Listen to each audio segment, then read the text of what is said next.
late on day 5 of the 2018 WSOP main event, and there are just over 110 players remaining in the tournament. One of the biggest stacks in the room belongs to two-time Bracelet winner Eric Froehlich.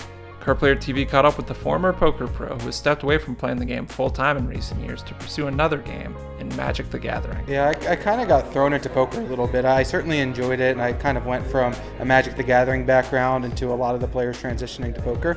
And I came out here with about $5,000 to my name, played a couple $1,500 events.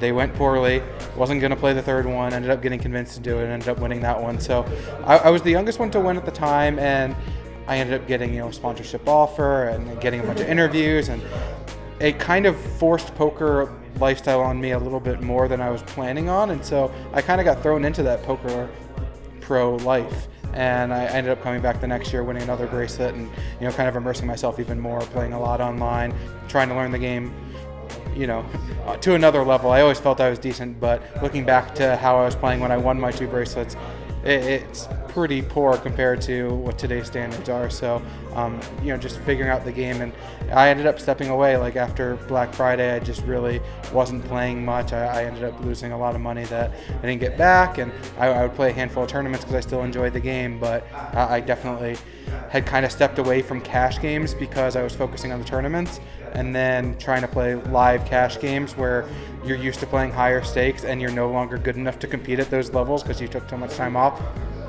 Wasn't really where I wanted to be, so I ended up, instead of trying to grind the lower limits and potentially losing a lot of money or just being more or less bored, I kind of stepped away and played less and less poker and just played a few tournaments here and there. We asked Froehlich about his transition away from full-time poker and what he focuses on now. Yeah, I do a lot of content creation. I play a lot of Magic the Gathering. It's the game that I kind of got started playing in the mid-90s, and that kind of transitioned well into poker. A lot of Magic players were playing poker, and I went down that route. And so once I got invited back to the Magic the Gathering Pro Tour, I ended up playing a handful of those while also playing poker, and then kind of transitioned away from poker, focusing more on Magic, and put up a lot of great results in Magic over the past several years, and ended up getting inducted into the Magic the Gathering Hall of Fame.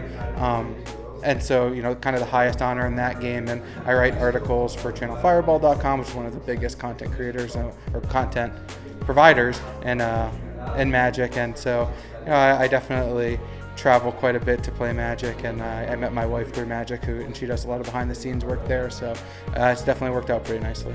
Now that he's no longer a full-time poker pro, Froehlich is making his deepest run ever in the biggest tournament of the year. We asked him about making it down to the business end of the main event. Yeah, it's pretty crazy that when I played poker full-time, I could never even make the money in the main event, and now putting on a deep run now that it's kind of on the back burner. And I say that, but poker is still a big part of my life. I mean, of course, I've played so many hands of poker, but it's not like I've completely stepped away from the game. I'm not getting dealt in as many hands, but it's very similar with me for both Magic and poker. I spend a lot of time absorbing content. I watch tons of stuff on Twitch. I'm always on Poker Go. I'm always on ESPN. There's no real big hands of poker in any of the, high roller bowls or anything where you'd expect to see the best players, and it is on TV and I can absorb information.